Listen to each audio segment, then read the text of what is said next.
अस्सलाम वालेकुम। मैं तुहाड़ा वीर जुल्फकार जट ते तुसी देख रहे हो गल वेले दी।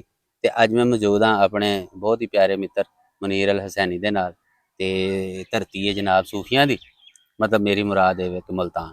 लम्मी चौड़ी गल कोई नहीं, असी अपने वीर नूं टाइम देंगे, उन्हां कोलों पुछांगे, क्योंकि इन्हां दा जिहड़े शोबे नाल तल्लक है ना, ये चानण वंडदे ने और साडी आउण वाली नस्ल नूं जिन्हें इस मुल्क दी बागडोर सामभणी है, अब इस कौम दे वास्ते खिदमत करनी है, इस कौम दे नाल उन्हां ने वधना फुलना है, यानी ये शोभा तदरीस दे नाल वाबस्ता ने, उस्ताद ने।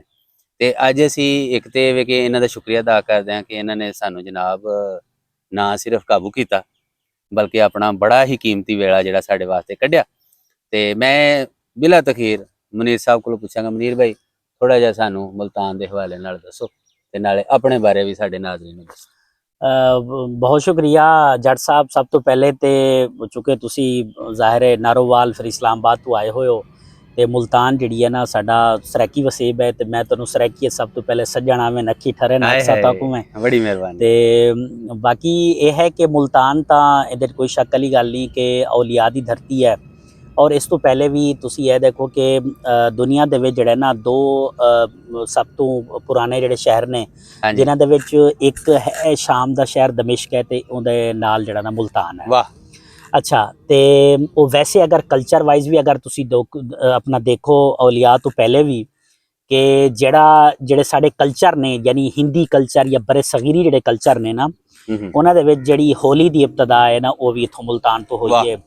इस तो इलावा जिहड़ा एक बहुत बड़ा मरकज़ सी पर हालात दे नां दे उत्ते, ते उहदा भी जिहड़ा मरकज़ सी, यानी ए देखो कि जिहड़ी दरबार है ना शाहरुख ने आलम दी, उहदे बिल्कुल नाल अटैच जिहड़ा ना वो सी पर हालात दा जिहड़ा दानिशकदा सी ना वो सी।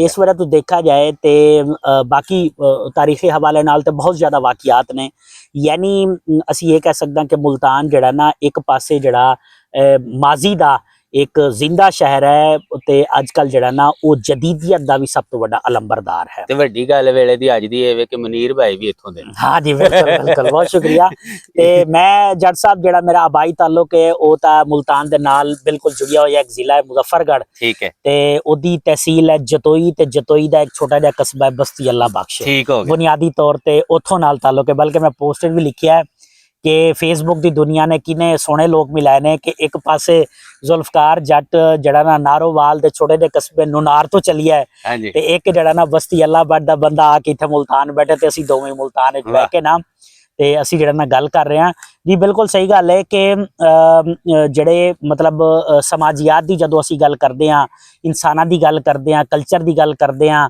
ते इस तो इलावा जड़ा मकामी आदमी है ते उहदे असी जड़े ओने रसूमात नाल जुड़े हुए, या एवें तुसी देखो कि रक्स नाल, झूमर नाल, पग नाल, इस तरह की चीज़ां नाल जिहड़े जुड़े हुए ने ना, वो सारी अपनी अपनी जगह ते खूबसूरत ने। यानी जिवें तुसी अपनी जुबान अपनी पंजाबी की गल करदे हो, असी फिर नाल सरैकी जुबान की गल करदे हां, नाले तुसी सिंध च भी वक्त गुजार के आए हो, ज़ाहिर है फिर सिंधी जुबान, फिर बलोची, फिर कश्मीरी, फिर पश्तो, मतलब इस तरह के काफ़ी सारे जबाना ने, इस सारे मेरे ख्याल गुलदस्ते ने।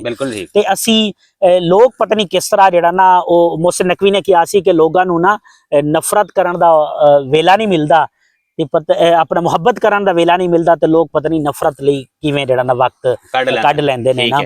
ते असी भी अपना यही समझदे हां कि जुबाना ने जड़ियां वो मुहब्बत वधाण दा जरिया ने, ना कि नफरत देण दा। बिल्कुल ठीक है, बिल्कुल ठीक है। ते अच्छा जी, ये मोटे मोटे जेडे साडा जरा सानू दसो ना, इत्थों दियां जेहड़ियां गद्दियां मशहूर ने, केड़ियां गद्दियां ने जेहड़ियां? हाँ, ये तो तुसी ये देखो कि जिहड़ी सब तो वड्डी गद्दी है वो है शाहरुख ने आलम दी, यानी बहाउद्दीन ज़करिया शाहरुख ने आलम, वो सब तो वड्डी जिहड़ी है ना गद्दी है वो, यानी एवें समझो कि कई सौ साल पहले तो उन्होंने मज़ारात जिहड़ा ना मौजूद ने, वो अज भी जिहड़े लोग की आंदे ने। अच्छा, ये तो इलावा मूसा पाक शहीद की एक गद्दी है जिहदे युसरत गिलानी साहब ने, यानी उस गद्दी दे शाह महमूद कुरैशी साहब ने, ते इहदे युसरत गिलानी साहब ने। हाँ, ते ये तो इलावा जिहड़ा शाह शम्स दी जिहड़ी गद्दी है ना, वो भी एक जिहड़ा ना वड्डी गद्दी समझी जाती है, ते उत्थे जिहड़ा ना लोग आंदे ने। यानी ये बुनियादी तौर पर ये होंदे ना, साडा एक दोस्त है तो हमेशा कहता है कि यार ये जिहड़े दरबार ने ना, ਤੇ ਇਹਦੇ ਉੱਤੇ ਨਾ ਕਿਸੇ ਨੂੰ ਕੋਈ ਰੁਕਾਵਟ ਕੋਈ ਨਹੀਂ ਹੁੰਦੀ ਨਾ, ਠੀਕ ਹੈ ਯਾਨੀ ਕਿਸੇ ਵੀ ਧਰਮ ਦਾ ਬੰਦਾ, ਕਿਸੇ ਵੀ ਆ ਅਕੀਦੇ ਦਾ ਸਕਦਾ ਬੰਦਾ ਨਾ, ਉਹ ਉੱਥੇ ਆ ਕੇ ਆ ਸਕਦਾ ਹੈ ਤੇ ਆਪਣੀਆਂ ਜਿਹੜੀਆਂ ਮੰਨਤਾਂ ਮੁਰਾਦੀਆਂ ਨੇ, ਆਪਣਾ ਮੁਰਾਦਾਂ ਨੇ ਜਾਂ ਦਿਲ ਦੀਆਂ ਗੱਲਾਂ ਨੇ ਨਾ, ਉਹ ਉੱਥੇ ਆ ਕੇ ਜਿਹੜਾ ਨਾ ਕਰ ਸਕਦਾ ਹੈ। ਸਹੀ ਇਸ ਹੈ। ਵਜ੍ਹਾ ਤੋਂ ਅਸੀਂ ਕਹਿ ਸਕਦੇ ਹਾਂ ਕਿ ਇਹ ਜਿਹੜੀਆਂ ਚੀਜ਼ਾਂ ਨੇ ਨਾ, ਮਤਲਬ ਇਹ ਲੋਕਾਂ ਨੂੰ ਜੋੜਨ ਦਾ ਸਭ ਤੋਂ ਵੱਡਾ ਠੀਕ ਹੈ। ਜ਼ਰੀਆ ਨੇ। ਠੀਕ ਹੈ, ਬਿਲਕੁਲ ਠੀਕ ਹੈ। ਹਮ। ਅੱਛਾ, ਇਸ ਤੋਂ ਇਲਾਵਾ ਅਗਰ ਤੁਸੀਂ ਸਨਅਤੀ ਇਤਬਾਰ ਨਾਲ ਗੱਲ ਕਰੋ ਤੇ ਮੁਲਤਾਨ ਦੇ ਵਿੱਚ ਸਨਅਤ ਕਿਹੜੀ ਹੈ ਜਿਹੜੀ ਬਹੁਤ ਜ਼ਿਆਦਾ ਸਮਝਦੇ ਹੋ? ਹਾਂ, ਇਹ ਤੁਸੀਂ ਕਹਿ ਸਕਦੇ ਹੋ ਕਿ ਅਗਰ ਸਨਅਤੀ ਹਵਾਲੇ ਨਾਲ ਦੇਖਿਆ ਜਾਏ ਤੇ ਜਿਹੜੀ ਟੈਕਸਟਾਈਲ ਇੰਡਸਟਰੀ ਹੈ ਨਾ, ਉਹ ਮੁਲਤਾਨ ਦੀ ਬਹੁਤ ਮਸ਼ਹੂਰ ਹੈ। ਅੱਛਾ, ਯਾਨੀ ਇੱਥੋਂ ਦਾ ਕੱਪੜਾ, ਜਿਵੇਂ ਫੈਸਲਾਬਾਦ ਦਾ, ਜਿਵੇਂ ਕਰਾਚੀ ਦਾ ਕੱਪੜਾ ਜਿਹੜਾ ਨਾ ਬਹੁਤ ਜ਼ਿਆਦਾ ਮਸ਼ਹੂਰ ਹੈ, ਕਿਉਂਕਿ ਇਹ ਸਾਰਾ ਕਾਟਨ ਏਰੀਆ ਵੀ ਹੈ। ਯਾਨੀ ਮੁਜ਼ੱਫਰਗढ़ ਹੋ ਗਿਆ, ਵਿਹਾੜੀ ਹੋ ਗਿਆ, ਮੁਲਤਾਨ ਹੋ ਗਿਆ, ਯਾਨੀ ਇੱਕ ਪਾਸੇ ਜਿੱਥੇ ਕਮਾਦ ਹੁੰਦੀ ਹੈ ਉੱਥੇ ਨਾਲ ਕਾਟਨ ਵੀ ਬਿਹਤਰੀਨ ਹੁੰਦੀ ਹੈ, ਠੀਕ ਹੈ, ਨਾਲੇ ਬਾਕੀ ਵੀ ਫਸਲਾਂ ਹੁੰਦੀਆਂ ਨੇ ਬਿਲਕੁਲ ਠੀਕ ਤੇ ਟੈਕਸਟਾਈਲ ਇੰਡਸਟਰੀ। ਔਰ ਇਹ ਤੁਹਾਨੂੰ ਦੱਸ ਦਿਆਂ ਕਿ ਇੱਥੋਂ ਦੀ ਜਿਹੜੀ ਸਭ ਤੋਂ ਵੱਡੀ ਇੰਡਸਟਰੀ ਹੈ ਨਾ, ਉਹ ਯਾਨੀ ਅੱਲਾ ਵਸਾਇਆ ਟੈਕਸਟਾਈਲ ਮਿਲ ਹੈ, ਜਿਹਦੀ ਕਰੰਡੀ ਹੈ ਨਾ ਜਿਹੜੀ, ਉਹ ਪੂਰੀ ਦੁਨੀਆ ਦੇ ਵਿੱਚ ਬੜੀ ਵਾਹ ਮਸ਼ਹੂਰ ਹੈ ਵਾਹ ਨਾ। ਵਾਹ। ਠੀਕ ਹੋ ਗਿਆ। ਲੋ ਜੀ, ਹੁਣ ਗੱਲ ਆ ਗਈ ਜੀ ਖਾਣ ਵਾਲੀ, ਠੀਕ ਹੈ, ਤੇ ਖਾਣ ਵਾਲੀ ਗੱਲ ਵੀ ਸਾਨੂੰ ਦੱਸੋ ਜੀ। ਹਾਂ ਜੀ, ਬਿਲਕੁਲ। ਖਾਣ ਦੇ ਹਵਾਲੇ ਨਾਲ ਜਿਹੜਾ ਹੈ ਨਾ, ਇੱਥੇ ਮੁਖਤਲਿਫ ਜਿਹੜੇ ਪਕਵਾਨ, ਜਿਹੜੇ ਰਿਵਾਇਤੀ ਪਕਵਾਨ ਹੁੰਦੇ ਨੇ ਨਾ, ਉਹ ਇੱਥੇ ਯਾਨੀ ਮਿਲ ਜਾਂਦੇ ਨੇ। ਮੈਂ ਜ਼ਾਤੀ ਤੌਰ ਤੇ ਜਿਹੜਾ ਮੈਨੂੰ ਵੀ ਐਕਸਪੀਰੀਅੰਸ ਹੋਇਆ ਹੈ, ਜਿੱਥੇ ਇੱਕ ਸਾਈਡ ਤੇ ਨਾ ਜਿਹੜੇ ਵੈਸਟਰਨਾਈਜ਼ ਪਕਵਾਨ ਨੇ, ਯਾਨੀ ਪੀਜ਼ੇ ਸ਼ੀਜ਼ੇ ਜਾਂ ਇਸ ਤਰ੍ਹਾਂ ਸ਼ਵਾਰਮੇ ਜਾਂ ਇਸ ਤਰ੍ਹਾਂ ਦੀਆਂ ਚੀਜ਼ਾਂ ਨੇ, ਨਾਲੇ ਜਿਹੜੇ ਇੱਥੋਂ ਦੇ ਜਿਹੜੇ ਰਿਵਾਇਤੀ ਪਕਵਾਨ ਨੇ ਨਾ, ਯਾਨੀ ਜਿਵੇਂ ਉਹ ਆਪਣਾ ਇਹ ਤੁਸੀਂ ਕਹਿ ਸਕਦੇ ਹੋ ਕਿ ਚਾਂਪ ਜਾਂ ਪਸੰਦੇ ਨੇ ਨਾ ਜਿਹੜੇ, ਠੀਕ ਹੈ, ਉਹ ਬੜੀ ਸ਼ਾਨਦਾਰ ਇੱਥੋਂ ਦੀ ਮਿਲ, ਘੰਟਾਘਰ ਦੀ ਚਾਂਪ ਤੇ ਨਾਲੇ ਮੁਲਤਾਨ ਕੈਂਟ ਸਾਦੇ ਕਲ ਬੈਠੇ ਉਹਦੀ ਚਾਂਪ ਵੀ ਮਿਲ ਜਾਂਦੀ ਹੈ। ਠੀਕ ਹੈ, ਇਹ ਤੋਂ ਇਲਾਵਾ ਜਿਹੜੀ ਉਹ ਗੜਵੀ ਦੀ ਛੋਟੀ ਹੁੰਦੀ ਹੈ ਨਾ, ਉਹਦੇ ਵਿੱਚ ਜਿਹੜੀ ਚਾय ਮਿਲਦੀ ਹੈ ਨਾ, ਠੀਕ ਹੈ ਨਾ, ਉਹਨੂੰ ਤੁਸੀਂ ਤੰਦੂਰੀ ਚਾय ਵੀ ਕਹਿ ਸਕਦੇ ਹੋ, ਠੀਕ ਹੈ, ਉਹ ਵੀ ਇੱਥੋਂ ਦੀ ਜਿਹੜੀ ਹੈ ਨਾ ਬਹੁਤ ਜ਼ਿਆਦਾ ਪਸੰਦ ਕੀਤੀ ਜਾਂਦੀ ਹੈ। ਤੇ ਇਹ ਤੋਂ ਇਲਾਵਾ ਜਿਹੜਾ ਇੱਥੋਂ ਦਾ ਮਤਲਬ ਉਹ ਜਿਹੜਾ ਬੀਫ ਕੜਾਈ ਹੈ ਨਾ, ਉਹ ਵੀ ਬੜੀ ਮਸ਼ਹੂਰ ਹੈ, ਮਤਲਬ ਮੁਖਤਲਿਫ ਇਲਾਕਿਆਂ ਦੀ।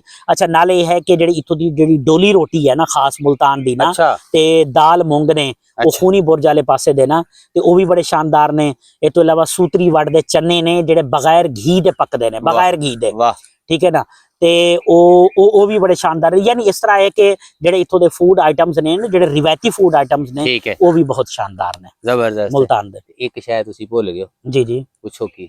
ਜੀ। ਮਿੱਠੇ ਦੀ ਗੱਲ ਤੁਹਾਨੀ ਕੀਤੀ। हाँ जी, मिठे ਦੀ ਗੱਲ ਇਹ ਹੈ ਕਿ ਜਿਹੜੀ ਇੱਥੋਂ ਜਿਹੜਾ ਦੀ, ਹਲਵਾ, ਹਾਂ ਹਲਵਾ, ਬਿਲਕੁਲ ਸਹੀ ਹੈ। ਸੋਹਣਾ। ਅੱਛਾ, ਹਾਂ ਜੀ, ਬਿਲकुल। ਹਲਵੇ ਦੀ ਅਗਰ ਗੱਲ ਕਰੀਏ ਨਾ ਜੱਟ ਸਾਹਿਬ, ਜੀ ਤੇ ਜੀ, ਜਿਹੜਾ ਇੱਥੋਂ ਦਾ ਜਿਹੜਾ ਹਾਫਿਜ਼ ਸਾਹਿਬ ਸੀ ਨਾ, ਯਾਨੀ ਉਹਦੀ ਜਿਹੜੀ ਕਦੀਮੀ ਜਿਹੜੀ ਦੁਕਾਨ ਹੈ, ਉਹ ਹੈ ਹੁਸੈਨਾਗੀ ਦੇ ਅੰਦਰ ਜਾਓ ਤੇ ਚੌਕ ਬਾਜ਼ਾਰ ਆਂਦਾ ਹੈ। ਠੀਕ ਹੈ, ਚੌਕ ਬਾਜ਼ਾਰ ਉਹ ਸਭ ਤੋਂ ਪਹਿਲੀ ਜਿਹੜੀ ਉਹਦੀ ਦੁਕਾਨ ਹੈ। ਹੁਣ ਤਾਂ ਮਤਲਬ ਰਿਵਾੜੀ ਵਾਲੇ, ਹਾਫਿਜ਼ ਅਬਦੁਲ ਵਦੂਦ ਵਾਲੇ, ਇਸ ਤਰ੍ਹਾਂ ਦੇ ਨਾ ਕਾਫੀ ਸਾਰੇ ਨੇ। ਯਾਨੀ ਇੱਥੋਂ ਦਾ ਹਲਵਾ ਵੀ ਬੜਾ ਮਸ਼ਹੂਰ। ਕੱਲ ਉਹ ਇੱਕ ਬੇਲੀ ਗੱਲ ਕਰ ਰਿਹਾ ਸੀ, ਹਾਂ ਹਾਂ, ਕਹਿੰਦਾ ਹੁਣ ਜਿੰਨੇ ਹਾਫਿਜ਼ ਸਨ ਮੁਲਤਾਨ ਸਾਰੇ ਹੀ ਹਲਵਾ ਬਣਾਉਂਦੇ ਨੇ। ਹਾਂ ਜੀ, ਬਿਲਕੁਲ। ਠੀਕ ਹੈ, ਤੇ ਹਲਵਾ, ਇਹ ਤੋਂ ਇਲਾਵਾ ਜੇ ਮਿੱਠੇ ਦੀ ਗੱਲ ਕਰ ਲਈਏ ਨਾ ਜੱਟ ਸਾਹਿਬ, ਨਹੀਂ ਹਾਫਿਜ਼ ਤੇ ਬ੍ਰਾਂਡ ਹਾਂ ਜੀ ਬਿਲकुल, ਹੁਸੈਨਾਗੀ ਬਾਜ਼ਾਰ ਦੇ ਅੰਦਰ ਨਾ ਖੀਰ ਮਿਲਦੀ ਹੈ, ਠੰਡੀ ਖੀਰ ਨਾ, ਉਹ ਮਿੱਠੀ ਜਿਹੜੀ ਹੈ ਨਾ, ਉਹ ਵੀ ਬਹੁਤ ਸ਼ਾਨਦਾਰ ਇੱਥੋਂ ਦੀ ਜਿਹੜੀ ਹੈ ਨਾ, ਅੱਛਾ ਉਹ ਹੈ ਆਪਣਾ ਗਿਜ਼ਾ ਹੈ। ਮਨੀਰ ਭਾਈ, ਬਾਕੀ ਗੱਲਾਂ ਤੇ ਸਾਰੀਆਂ ਮਾਸ਼ਾਅੱਲਾ ਠੀਕ ਨੇ, ਲੇਕਿਨ ਮਿੱਠੇ ਦੀ ਅਗਰ ਗੱਲ ਕਰਾਂ ਨਾ ਤੇ ਭਾਈ ਲੋਕ ਵੀ ਇੱਥੋਂ ਦੇ ਬੜੇ ਸਰ ਅੱਛੇ। ਬਹੁਤ ਮਿਹਰਬਾਨੀ, ਤੁਹਾਨੂੰ ਮਿਲ ਕੇ ਦਿਲ ਜਿਹੜਾ ਨਾ ਬਾਗ ਹੋ ਗਿਆ। ਬਹੁਤ ਤੇ ਬਹੁਤ ਮਿਹਰਬਾਨੀ। ਗੱਲ ਇਹ ਵੇ ਕਿ ਮੈਂ ਆਇਆ ਸੀ ਇੱਥੇ ਆਪਣੇ ਕਿਸੇ ਕੰਮ ਤੇ ਵੀਰ ਮੇਰਾ ਜਿਹੜਾ ਨਾ ਮਿੱਤਰ ਬੜਾ ਆਸੀ, बड़ी डाढ़ी मूंज आई हुई थी। बिल्कुल। हाँ, ये जज साहब ने ना मूंज का जो लफ्ज इस्तेमाल किया, तो हमारी ये सराइकी में ना ये सबसे मीठा लफ्ज होता है ना, सबसे मीठा लफ्ज। ये साई ऐसे कहते हैं, और जो मूंज होती है ना, ये मूंज आई हुई थी। ਤੇ ਮੈਂ ਕਿਹਾ ਮਨੀਰ ਭਾਈ ਨੂੰ ਮਿਲ ਕੇ ਜਾਣਾ, ਜੋ ਮਰਜ਼ੀ ਹੋ ਜੇ। ਹਾਂ, ਤੇ ਬਾਕੀ ਤੁਸੀਂ ਸਾਨੂੰ ਵਕਤ ਦਿੱਤਾ, ਸਰ ਤੁਹਾਡਾ ਬਹੁਤ ਸ਼ੁਕਰੀਆ ਸਰ, ਬਹੁਤ ਮਿਹਰਬਾਨੀ ਭਾਜੀ। ਜਿੱਥੇ ਵੀ ਹੋ, ਹੱਸਦੇ ਰਹੋ, ਵਸਦੇ ਰਹੋ ਆਪਣੇ ਇਸ ਜੱਟ ਵੀਰ ਨੂੰ, ਤੇ ਸਾਡੇ ਇਸ ਮਿੱਤਰ ਨੂੰ ਇਜਾਜ਼ਤ ਦਿਓ। ਰੱਬ ਰੱਖੇ। Thank you.